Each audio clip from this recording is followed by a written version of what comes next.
4 dito sa branded ng po to. Sabay. Sorry, linya. Nasanay lang. Sorry po. Taki na kasi ni Aski, nagpa-Korean Nair eh. Yo! Pularap Batilik, Oragon 4 dito sa Linya HQ Pulo Magingay! Yeah! Kasabay nito ang titulo 2025 finals at ang magkakampiyon sa titulo 2025 ay magkakamit ng 3 million pesos! At syempre, kumpadre 2025, medyo mababa lang 500,000 pesos. Maraming salamat sa Linya HQ, kay Kuya Ali sa pagpapairam ng venue, Hypebeat, Real Jokes, Killions, Pinoy Boulevard, kay Madam Erlyn Xiao, syempre kay Christian Mercray at kay Boss Toyo pare, maraming salamat. Sa kanan ko, may bago pasok sa Pulaw, pakilala ka. Smart, mula sa lugar ng mga palaban na parang hindi kinakapitan ng kaba. Tsa! Yun. Sa kaliwa ko, may MC, pakilala ka. Wala kayong stop eh. Wala. Ako agagawan, bangayan, syempre, rap lines. Yun, Chris Mark? Kiaro. Nanalo si Kiaro ng Coitos, pinili niya muna. Chris Mark, tara! Mga event, solong nilalapagan, bobo pinapalagan, promo binabakbakan, todong ginaganapan, mananalas at raragasan, nakapondong tirang palabang, kaya wag kang tatanga-tanga taharang-harang sa torong pinakawalan. Yung nanay mo, mukhang demonyo. Parang lumulunok ng tamod ni Satanas yung pindeho. Kaya yung itsura mo parang niluwa ng impyerno. Yung nanay mo, tanga! Kaya yung pagmamature mo na, delay. Sobrang tanga niya, hinayaan ka niya magpangalan ng pang-anime. Kaya o di ba ang hirap ni wordplay? Pues, creativity ko, walang humpay. Yang key mo sa pangalan ng gagamitin kong susi. Hindi! Ibang bira to! Gusto kong susi yung sa nanay mo, kinang ina mo! Di matatapos pandadamay sa iyo nanay dito sa ating umpisa. Walang kamatayang ilaw ng tahanan hanggang sa mapundi ka. Nakita ko yung nanay mo nagtitinda ng kwek-kwek. Pinag-isa ko ng granada sa bugyong pekpek. Ulol! Kasalanan mo yan! Kasi yung MC name mo, di pang battle yan. Kaya tangina niyan, halatang takot maanggilan. Anime na nga, di pa sikat. Di mo man lang pinag-isipang mabuti. Yan yung mga reference na ayaw ni Looney. Kasi guys, imagine niyo, ginis ni Looney tong gagong to. Malamang ang intro, yo, welcome back sa Break It Down. Comment down below, sino tong kasama ko. Baka ma-bad trip lang sa'yo si Loons, pero mas bad trip ako sa'yo, Looms. Kasi unang battle ko dito sa Pulo, binigay mo walang bilang. I hate you, mamen! Paano po to pag tinalo ko, next battle ko, debut pa rin. Kasi wala ka naman talagang bitaw, tarantado ka. Ultimo mga tropa mo sa rap lines, comment sa post mo, sana matalo ka. Yung isang mga tropa, tinagpa ako, sabi durugin daw kita. Hoy! Pakisabi dun sa tropa mo, huwag niya ako tinatag ha. Huwag niya ako tinatag na walang paalam, di ko naman siya kilala ng lubusan. Kung gusto niyang durugin kita, gagawin ko yung kusa, di niya ako kailangan utusan. Sigurado kong tutuluyan. Itong playmate kong iyakin, kahit mukhang sensei niya si Matri, mapapa-mayday ito sa akin. Di nyo to makikilala kay may nameplate na isabit. Ito simple hanggang round 3. I'm on my A-game. Walang plan B. Patay kang bata. Tayo, wala ba? Pakinggan natin. Sabi niya, mahilig daw ako sa anime. Tangina neto. Guys, kamukha ni Sakamoto.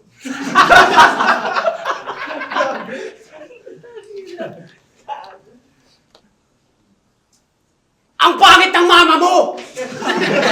Real talk. Ang pangit ng mama mo! Mama na ito si Raquel Sucha. Isa sa mga admin ng fanpage ng Aldab.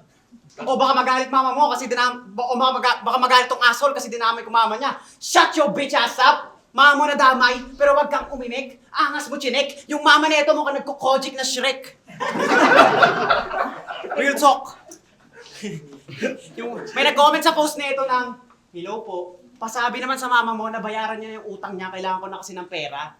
Kaya naman pala ang laki mong bakulaw, Kap. Yung nanay mo puro credit toll kasi kung kumain to mala incredible, you fuck, wala ka mararating, you need to get back. Ang achievement mo sa buhay, maging top 1 customer ng Food Panda, grab! Real talk. Hoy, Raquel Sucha, ang pangit mo gumawa ng anak na kaumay. Pero sana naman palabasin mo to ng bahay. Huwag ka puro share ng mga reels na puro AI. Puta pahig ka, nanay mo naniniwala, nakachat na si Jesus online. Dinamay mo pa yung shota ni Fortune. Sabi niya, yari sa akin yan, binibitbit mo, binibini. Basta-basta, papasukin ko kahit kili-kili. Ayos din mga fetish nito ni Bogok. Na-attract sa kilikili, palibasa mo kang baktol tong si Barok. You are what you eat, sabi nga ni Doc, pues papalamunin kita ng putok. Bawat putok, lahat magtatakbuhan. Kung sa tundosan na kayong tumutusok, pas dito sa QC, kaya akin bubunutan. Fast forward sa burol mo. Buong araw ako nakangiti. Sa tundo ibuburol, pero walang pagpag na ihain sa mga nagdadalamhati. Kasi magpapagpag din naman sila bago umuwi. Risk smart, pero walang risk. Kaya hanggang ngayon, virgin tong si Brad. Ako risk God, puta mag-high lang ako sa chicks, gusto magpabuntis agad. Ako simple lang diskarte. Masisecure ko agad yung date. Ikaw tinatanong mo pa lang yung name, kakasuhan ka agad ng rape. Real talk.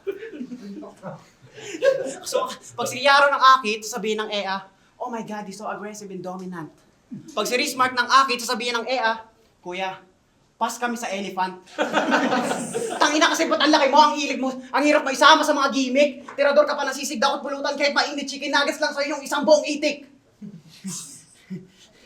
Chicken nuggets lang sa'yo yung isang buong itik, pero di ba, tropa kayo ni Fortune?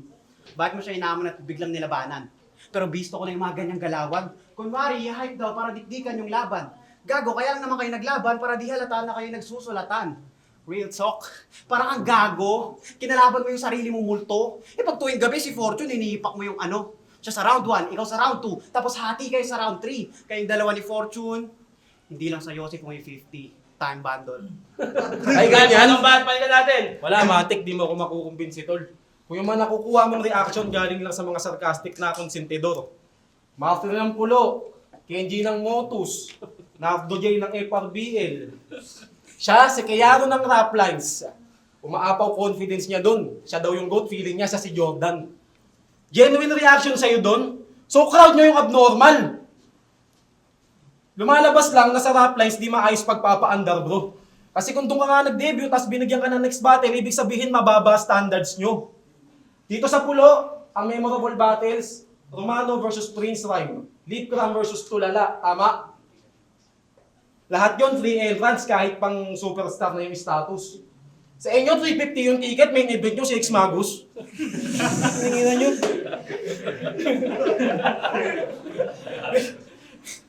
Pero may nakalaban ko nung dalawa, solid rhymer. Kung sino man nakakaisip ng matchup, hanga ako dun. Mga magagaling mag-multi, tas itatapat dito sa di alam kung ano yun. Niran niya yung hinati sa Yossi, yung ako sa linggo, yung maubos sa circus, yung bago sa mundo. Sa tugma, ganun siya kamangmang. At take note lahat yun sa isang round lang. Di pa buo yun, di angle sa buong batas. Isa kang wak rhymer. Sobrang nakasusuka. Pag tinanong nyo sino GOAT ng rap battle, sasagot na ito si Fukuda. Sasagot na ito si Fukuda, pero kahit gano'n napakaswerte ko. Alam mo ba kung bakit? 2025 na, yung anggulong pagmumulti, sa'yo na lang huling beses magagamit. Di ka pa opisyal na battle rapper kung iisipin mong buti dahil maituturing ka lang pag tama na mga napipiling tugma. Napakamalas ko! Itong laban may halong pagsisisi ko pa. Kasi walang karangalan tapusin ka kung di ka pa nagsisimula. Di ka bagay dito sa Pulo. Huwag ka dito magpumilit. Bumalik ka sa Rap Lines, labanin mo si X Magus, gawin yung 500 yung ticket. Kasi mismatch ka kay Rismart. Ngayon nasa kondisyon, mararanasan mo pakiramdam paano ipakain sa leon. Ngayon ang kulungan pinabuksan. Lamunto, tilamukbang. Ako tutuldok dyan sa gunggong na yung laban di masundan. Mga kaya ko, pinamukhang. Di niya kaya, binaon yan. Ano? Time na, panis. Ang ina, ginanon lang.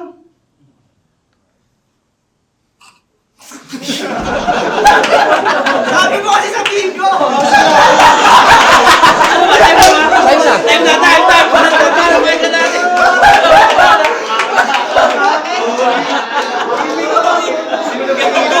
Kasalanan mo, pre. Ulit! Anong bad palitan natin? May sumabat pa sa crowd. Bobo talaga. Di inutusan mag-practice, ayun. Tanga-tanga. Sino man sumigaw doon, mamamatay lola. Tangina, inaanggil pa yung Rap Lines. Yun ang angle niya sa akin. Eh yung liga nyo ang Alcatraz, puta, yung draft pick, mga nagbubukas sa 7-Eleven. Yan, lahat ang dudungis eh. Round 2, game. Well-rounded daw to. Eh, ang taba ng pisngi mo. Mag-calorie deficit ka or mag-anytime. Pero kahit lobo yung pisngi, sa mahangin, kayang sumabay. Well-rounded naman to. At kayang pumatay. Sobrang well-rounded, puta, walang jawline. Tangina kasing mukha yan, ang pangit talaga. Dito natubuan ng panga, may double chin pa. Game over, sa akin tong ogre pag nakanyong devil gin na. Pogi ka, sana ako naging kulay violet ka. Tapos sabi niya sa FRBL siya daw nagturo sa mga gwapo kung paano gumanto. Parang kwentong inuman, napakasinungaling mo. May masulat tong si Bay, sarili hindi ma-apply. Basta may masulat na lines. Ba't di mo turuan sarili mo kung paano mag-exercise? At alam ko na alam mo na aasakin kitang bonjing dito. Kasi bonjing ka. Sobrang laki ginagawang coke mismo yung kasalo. Ilang taon ka nang nilalaso ng mama, mabuti di ka pa na impacho. Takina kasi ang laki-laki, nagbabattle rap. Koreaan mo, baka ma-discover ka ni Arik. Pag di bouncer sa flip top, putang ina kasi ang laking damo, tas battle rapper. Gagawa ka dito, need ng Lakers ng center. Pwede sa akin itong higante, pero dito maladabit at gulayat. Baka sabihin mo, di kita abot, eh pwede naman kitang sapakin sa bayan. At doon ka lulod sa akin. Kasi mahilig mambuli tong si Bay. Wala kailangan kaya ganyan, napili style. Di ako lulod sa'yo, mabusan man ako ng rhyme. Lulod lang ako pag meron ako dito dog style. Real talk.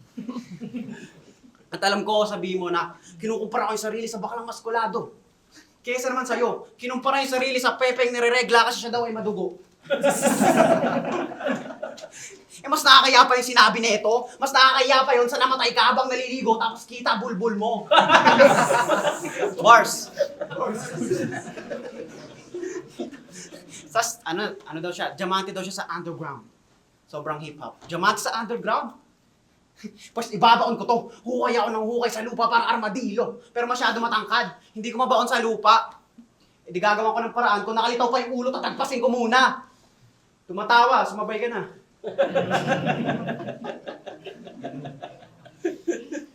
Diamante sa underground. Ilan lang naman kayo magaling doon sa FRBL, tapos karamihan Arsenal, mamersonal. Kung yung ibang taga-Floodway nalunod sa baha, ito sa hulog sa kanal. Ipagdasal, kasi kahit magaling ka, panis ka sa akin mga titik, at tapos na ako sa magaling, ibigay nyo sa akin yung sisig, Floodway, what's up? Tayo, muling bahan, pakinggan natin. Ito ay small brat na inutil. Pag natutulog, nakapadyama yan.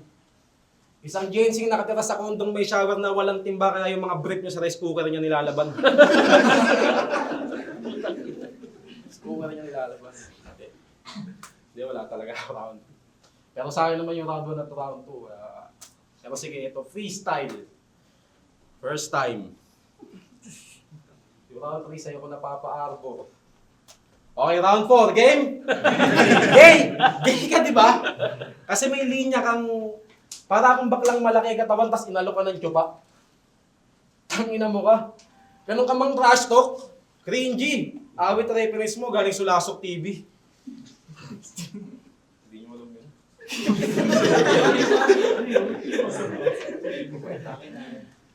Tapos sasabihin mo pa, pogi yung ganyang muka. Galing!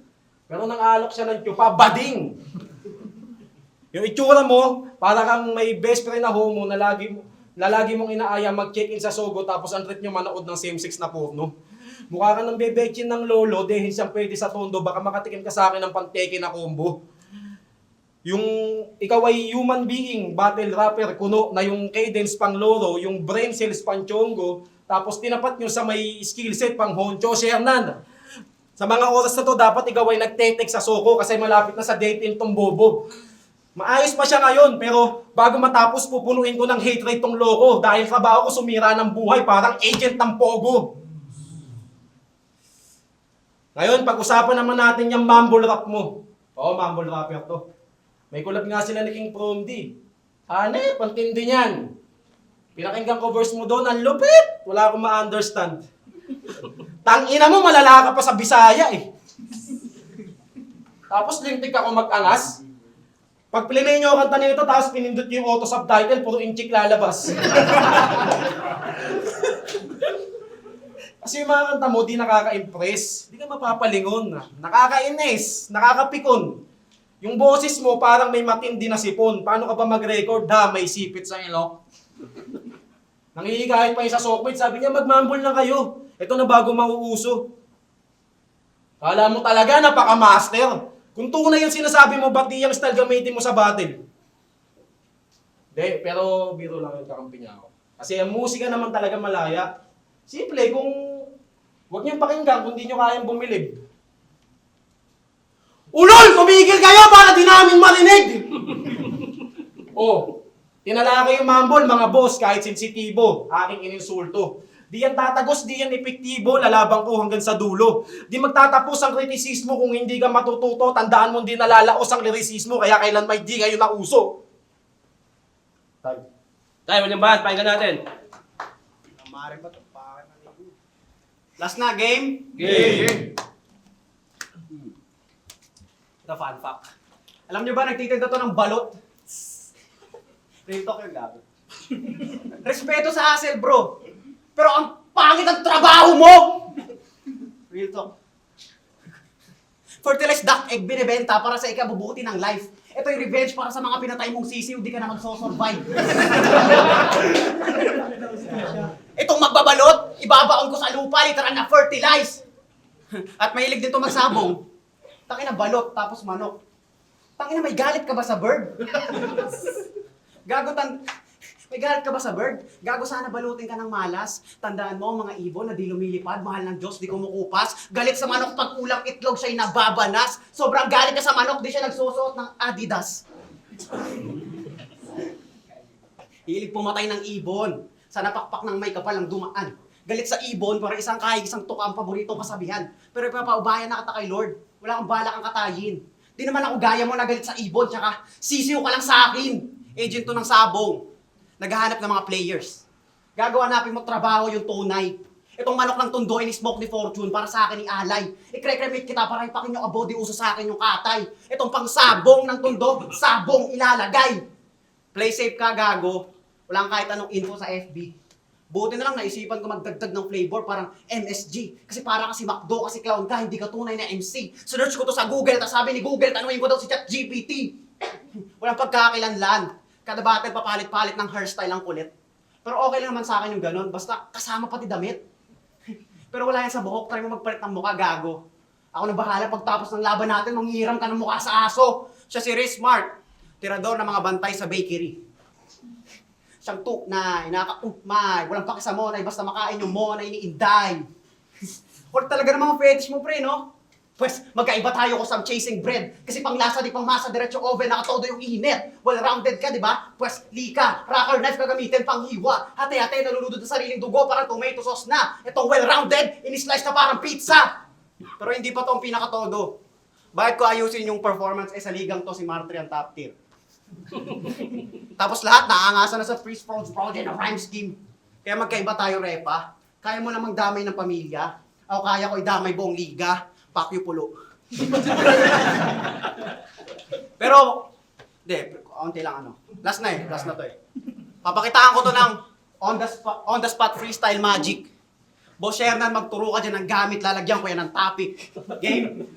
Boss, game. Kisame. Kisame? Time.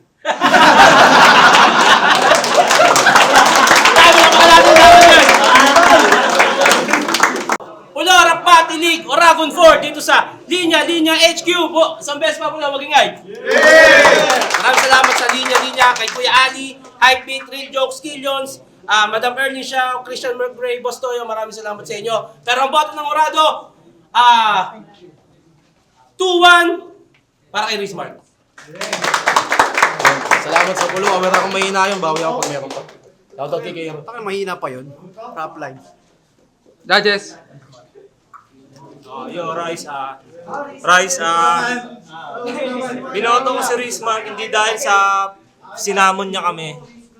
Ano naman eh, parang pares lang sila ng style. Kumbaga, mas pinaburan ko na lang kung sino mas effective dito sa crowd yun. Mas nagustuhan ko yung mga rounds ni Riz Mark yun. All 3 rounds, dikit lang sila, dikit. Well, espero ako binoto ko si Kayaru. Bias si Rice, judge tapos kasama sa battle. De, binoto ko si Kayaro kasi feel ko mas effective yung ano ginagawa niya. Tapos may mga pacing si Reese Mike na parang hindi siya starter pero ang tagal mapasok, parang iniisip niya pa yung next. So naramdaman ko mas panalo si Kayaro base sa overall performance. Kasi kung per round, feel ko lamang din si Kayaro. Pero mas overall, feel ko mas malaki naman. Ano naman sa sumuto kay Smart, simple lang yung dahilan kung mas, sa tingin ko mas okay, mas effective yung buong composition ni sulat ni Smart. Mas klaro yung angles, hindi pakalat-kalat, at mas malinis yung rhymes, yung overall package ng sulat. Kaya marami siyang highlights, marami siyang jokes na tumama, pero para sa akin medyo pakalat yung composition, hindi siya masyadong clear kung saan papunta yung round. Maganda kung dahil unpredictable, pero in terms of the overall point being made, mas maayos yung kay Smart.